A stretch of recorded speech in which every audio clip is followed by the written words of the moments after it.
Buenos días. ¿Me oyen? Perfecto.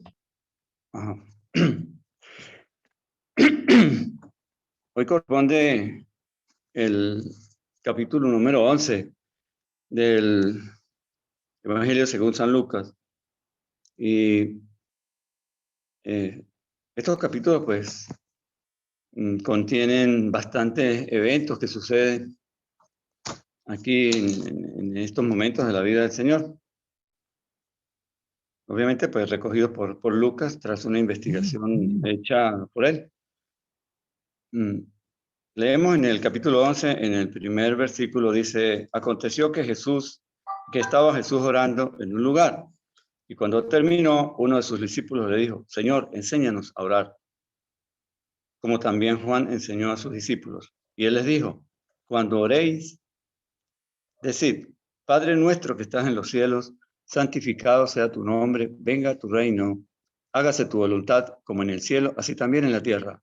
El pan nuestro de cada día, dánoslo hoy, y perdona nuestros pecados, porque también nosotros perdonamos a todos los que nos deben. Y no nos metas en tentación, mas líbranos del mal.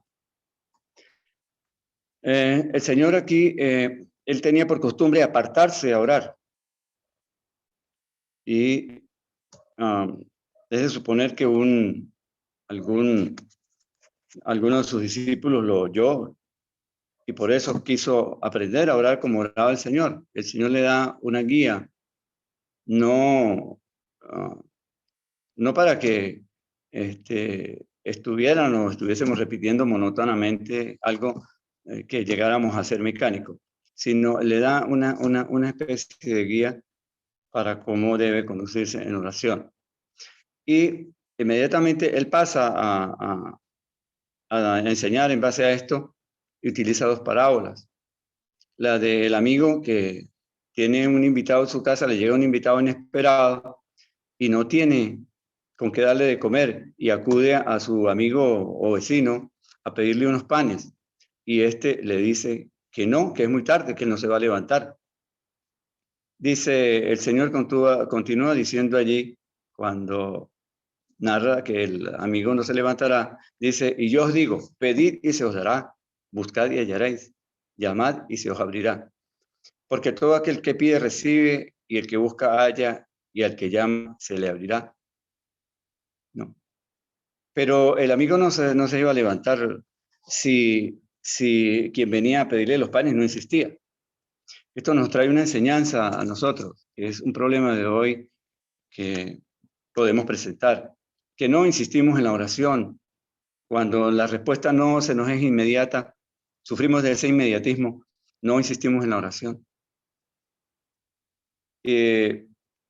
Pasa en el versículo 11, él sigue hablando y dice: ¿qué padre de vosotros, si su hijo pide pan, le dará una piedra o pescado, o si es pescado, en su lugar le dará una serpiente?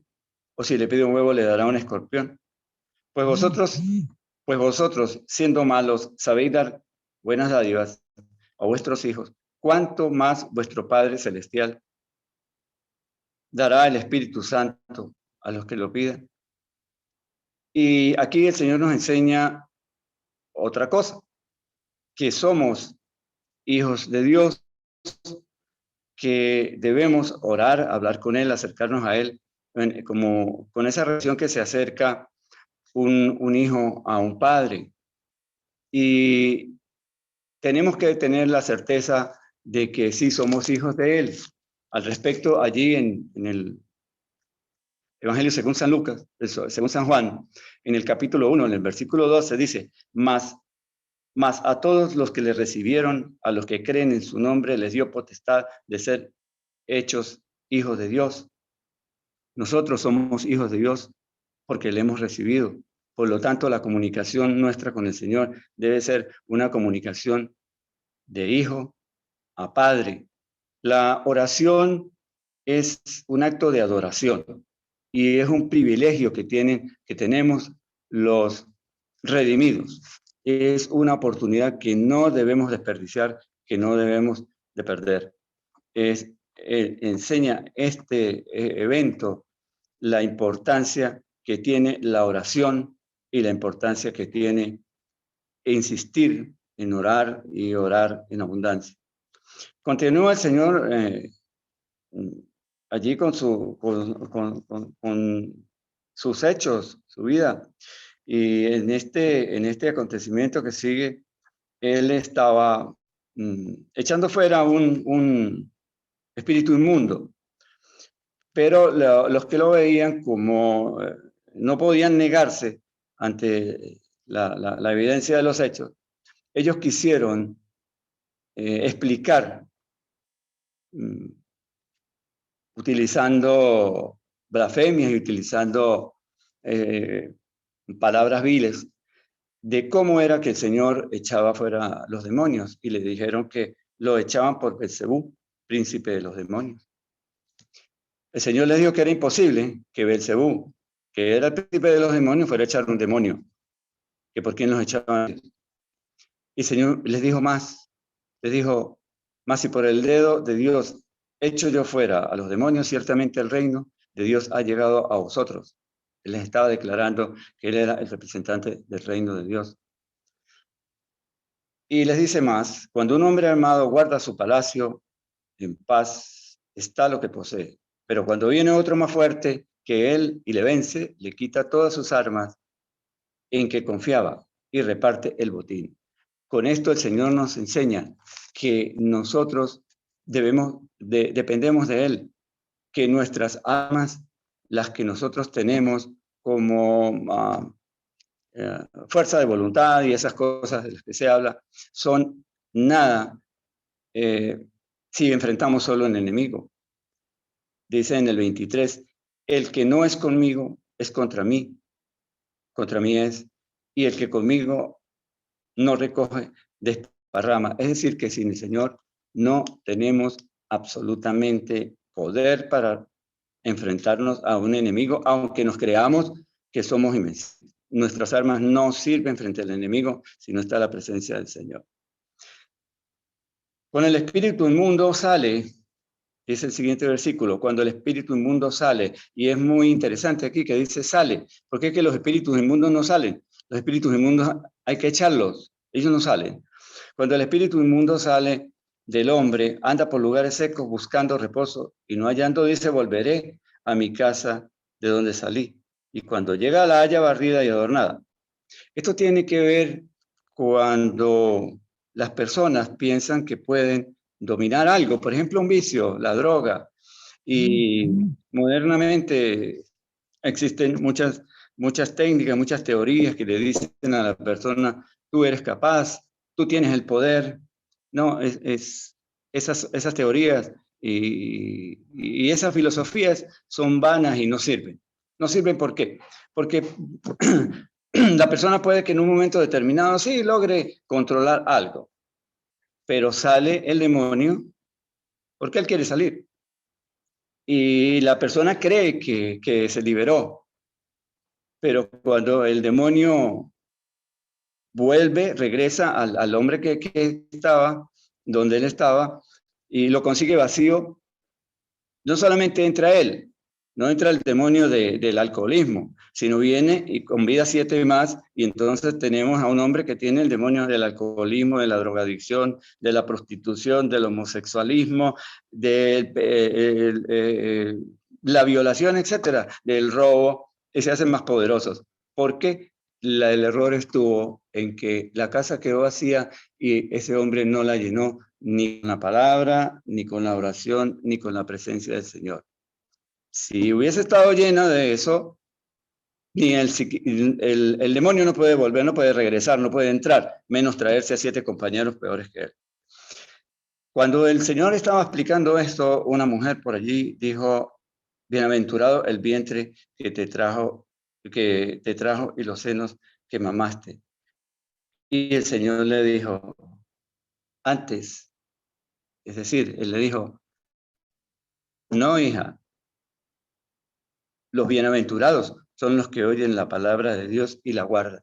Y no solamente la Génesis, sino la raíz, la esencia principal de toda la enseñanza de la doctrina del Señor, los que oyen la palabra de Dios y la guardan.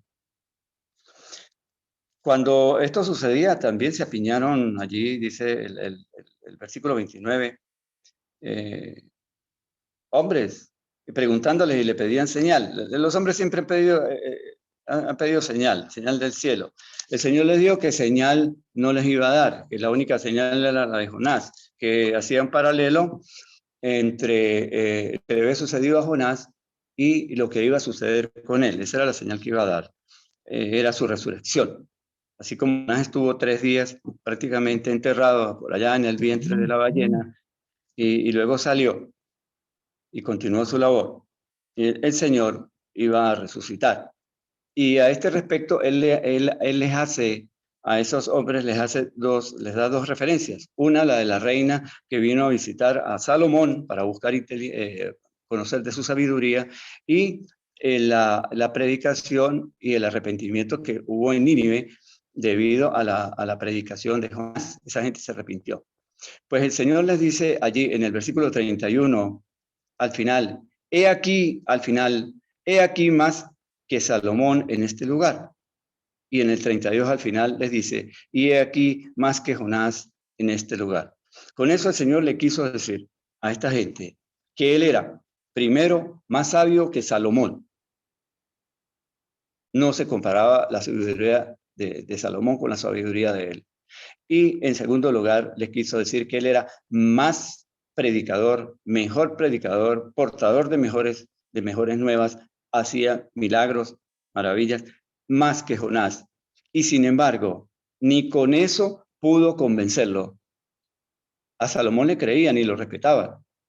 A Jonás le creyeron y se arrepintieron. Mas al Señor, al Hijo de Dios, ni lo recibieron, ni lo respetaron, ni le creyeron. Es más, dice la palabra, a lo suyo vino. ¿A qué vino él? Él vino a hacer su trabajo como sumo sacerdote.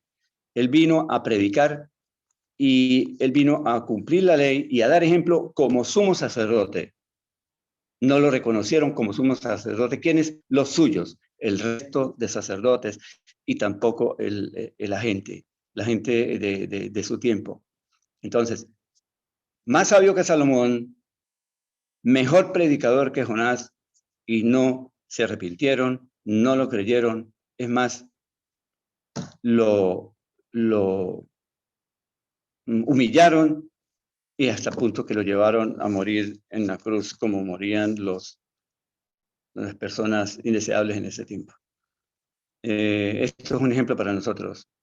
Nosotros afortunadamente conocemos la diferencia que hay entre el que no creyó y nosotros los que afortunadamente hemos creído. Pero inmediatamente él pasa a hacer otra parábola, la parábola de la lámpara del cuerpo. Dice, nadie pone en lo oculto la luz. Claro, la luz se coloca en un sitio para que alumbre. En el 35 dice, mira pues, no suceda que la luz que hay en ti sean tinieblas. Así que, si todo tu cuerpo está lleno de luz, no teniendo aparte alguna tinieblas, será todo luminoso, como cuando una lámpara te alumbra con su resplandor. Hermanos, cuando nosotros hemos recibido la luz que el Señor nos irradia, hacemos como la luna, el sol envía la luz a la luna y la luna la refleja como un espejo. Esta es una parábola de compromiso, de acción. Nosotros debemos ser luz para los demás y debemos irradiar la luz que el Señor nos ha dado. No podemos esconderla, no podemos apagarla.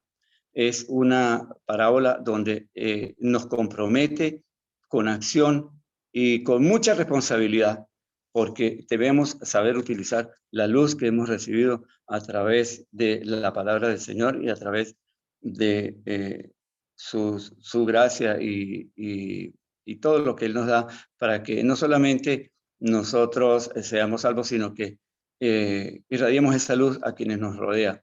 Y por último, el Señor acusa a los intérpretes de la ley y los fariseos y le da una serie de ayes. Dice el Señor, dice el Señor, que los fariseos hacían lo contrario a lo que predicaban.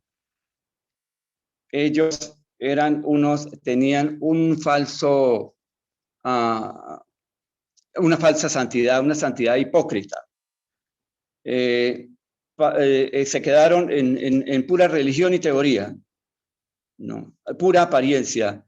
Y como dice el mismo Señor, hay de vosotros, fariseos, que diezmáis la menta y la ruda y toda hortaliza, y pasáis por alto la justicia y el amor de Dios. Ellos engañaban al pueblo porque eran los que poseían el poder, la ley, interpretaban las escrituras, y el Señor los reprende y les dice que son hipócritas porque dicen unas cosas y hacen otras. Con su vida niegan lo que dicen con sus palabras. Y a los intérpretes de la ley, también, a ellos también les dijo, porque un intérprete de la ley le dijo, maestro, cuando dice estas cosas nos afrenta. Y el Señor le dijo, a ustedes también, hay de vosotros también, intérpretes de la ley, porque cargáis a los hombres con cargas que no pueden llevar, pero vosotros ni aun con un dedo las tocáis. Esto, hermanos, es otro ejemplo y muy profundo para nosotros, los que conocemos no solamente de qué trataba la ley, sino conocemos el Evangelio del Señor. Y ya nosotros veremos si somos responsables de estar enseñando unas cosas y estar haciendo otras con nuestra vida. Tenemos que tener la certeza de que lo que hagamos con nuestra vida debe ser reflejo de lo que estamos enseñando, de lo que hablamos, porque si no, simplemente la gente que nos ve nos va a decir que somos, así como el Señor le dijo a aquellos, unos hipócritas y mentirosos.